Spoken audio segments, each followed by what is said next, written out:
Alright. Core strength, that's what you want. Seriously.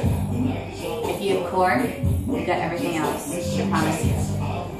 One good way to find your core, get one of these balls. Seriously. If you can do this,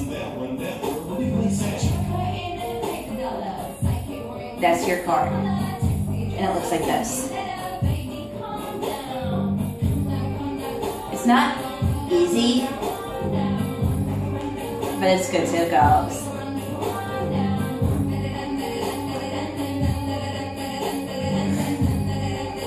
And